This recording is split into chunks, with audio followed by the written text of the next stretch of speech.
And where was the US in this process?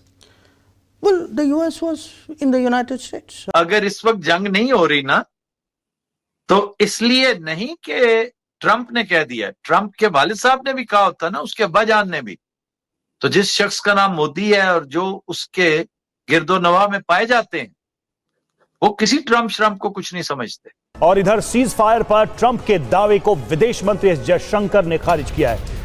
उनको कोई रोक नहीं सकता, और कोई ट्रंप जो दिन में 70 दफा ये कहते हैं कि जी ये कौन, ट्रंप कौन होता है। इंडिया ने जो किशन गंगा डैम है उसके थ्रू नीलम रिवर में पानी जो है वो रोक दिया।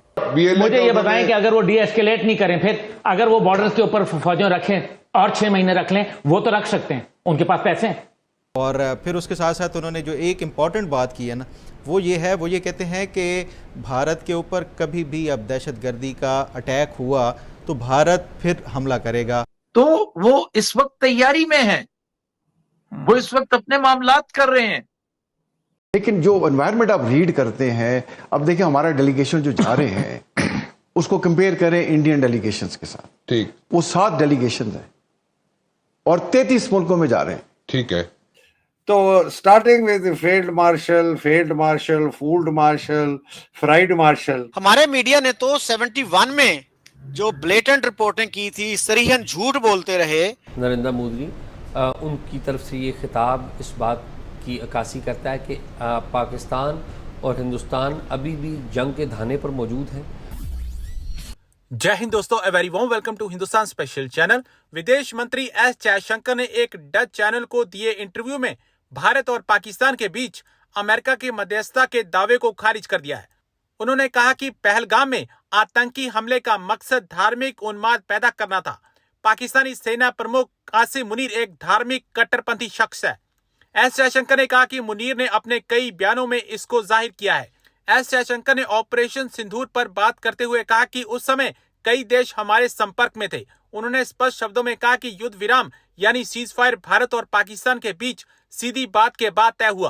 विदेश मंत्री एस जयशंकर ने जम्मू कश्मीर के पहलगाम में हुए घातक आतंकी हमले के मद्देनजर पाकिस्तान के नेतृत्व, खासकर उसके सेना प्रमुख आसिम मुनीर पर चरम धार्मिक दृष्टिकोण से प्रेरित होने की बात कही। डच प्रसारक एनओसी से बात करते हुए जयशंकर ने कहा कि पहलगाम में हमला जिसमें 26 नागरिक मारे गए, उनमें से ज्यादातर पर्यटक थे। इंडिया ने जो किशन गंगा डैम है उसके थ्रू नीलम रिवर में पानी जो है वो रोक दिया, और फिर ये भी कहा गया है कि पहले नीलम रिवर में पानी छोड़ दिया था किशन गंगा डैम से, और अब किशन गंगा डैम के थ्रू इंडिया ने नीलम झेलम का पानी रोक दिया। अब ये वही बात है जो इंडस वाटर ट्रीटी सस्पेंशन है, जो उन्होंने सस्पेंड कर दिया। उसके ऊपर तो आपको बात करनी पड़ेगी, बैठ के टॉक करनी पड़ेगी।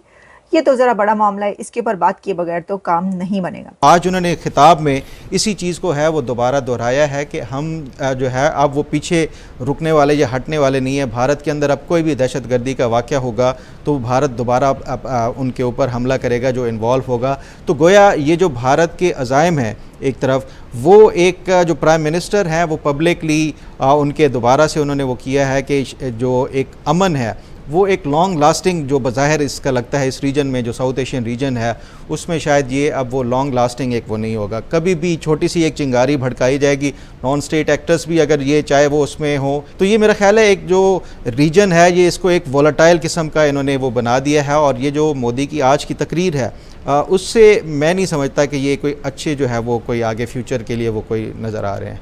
तो ये एक बुरी खबर है जो मैं समझता हूं। भारत के प्राइम मिनिस्टर जो हैं नरेंद्र मोदी, उनकी तरफ से ये खिताब इस बात की अक्कासी करता है कि पाकिस्तान और हिंदुस्तान अभी भी जंग के धाने पर मौजूद हैं, और खुदा न खास्ता कोई एक वाक़या हुआ तो मैं आई फियर कि वो जो कहते हैं ना स्मॉल न्यूक्लियर वेपन्स, जो टैक्टिकल वेपन्स उन्हें कहा जाता है, वो इस्तेमाल होंगे। और मैं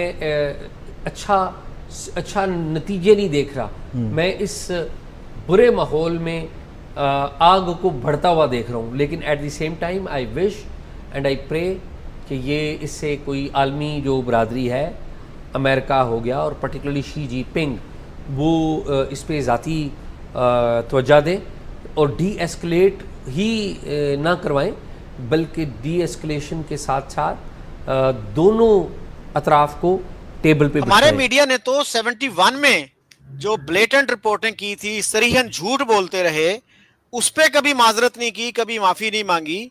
पीटीवी तो उस वक्त तो प्राइवेट चैनल नहीं थे, सिर्फ पीटीवी था, पीटीवी ने कभी माफी नहीं मांगी। हमारे यहाँ जंग और नवाए वक्त जो है उस काफी प्रोमिनेंट पेपर्स थे, उन्होंने कभी माफी नहीं मांगी। तो आप ये देखिए, न्यूयॉर्क टाइम्स ने, जिसके बारे में कहा जाता है कि it is the most influential newspaper in the world, उन्होंने ये वेपन्स ऑफ मैस डिस्ट्रक्शन वाला जब मसला था इराक में, उस पे अपने रीडर से माफी मांगी कि जी we were misled into believing that Iraq had weapons of mass destruction. कुछ लोग जो है ना उसको मजाक भी उड़ाते हैं, जी देखें पहले सपोर्ट कर दिया फिर माजरत कर ली। भाई ये आप अच्छी चीज है, उसको अप्रिशिएट करो। न्यूयॉर्क टाइम्स की तो बड़ी अच्छी खूबी ये है कि हर रोज जो जैसे आपने कहा कि असतूर और एजाज सैयद जो है रोज माफी मांग रहे होते हैं, तो this is exactly what the New York times does. तकरीबन हर रोज उनका एक छोटा सा माजरतनामा होता है कि कल हमने ये हेडलाइन छापी थी, अगरचे ये हेडलाइन इनएक्यूरेट नहीं थी, लेकिन एम्फेसिस हमारा गलत हो गया था। सॉरी सर, एजाज रोज माफी नहीं मांग रहे होते। मैंने कहा एक आध बार शायद कभी हुआ। असद का मैंने देखा कि असद ने 3-4 बार, तो मैं बल्कि हंस रही थी। मैंने कहा ये क्या है कि ये रोज की ये गलती हो, फिर रोज कहते हैं कि नहीं ऐसा हो गया, तो उनके होता है। लेकिन फिर भी वो उन्होंने कहा, अपनी वीडियो बनाई। जी मेरे ख्याल में तो ये एक अच्छी चीज है कि आपको अपनी गलती का एहसास हो जाए तो उसको मान लेना चाहिए। तो हम तो जो है इन गलतियों को नहीं मानते, तो हमारे मीडिया में इतनी जो है कैपेसिटी सेल्फ क्रिटिसिज्म अनफॉर्चुनेटली नहीं है। अच्छा, दूसरा आप मुझे बता रही थी कि अनीस साहब हैं, पूरा नाम क्या है उनका, कनाडा में हैं और बड़े अरसे से वहां रह रहे हैं और सोशल मीडिया इन्फ्लुएंसर हैं। क्या किया उन्होंने?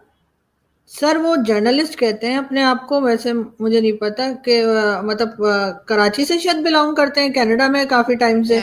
तो मैं, क्योंकि आपको पता है जिस टाइम पर अटैक चल रहा था भारत की तरफ से, तो हम देख ही रहे थे कि क्या हो रहा है। तो हमारे टीवी चैनल्स तो आपको पता है हर 2 मिनट के बाद 10 ड्रोन गिरा रहे थे, हर कुछ देर के बाद कभी उनके तैयारे गिरा रहे थे, तो चल रहा था। तो मैंने ट्विटर के ऊपर लिख दिया कि अभी 10 ड्रोन और हम गिराने ही वाले थे, मैंने चैनल बदल दिया। उसके बाद मैंने ये लिख दिया कि इतने ड्रोन्स तो भारत ने फेंके भी नहीं है जितने हमने गिरा दिए।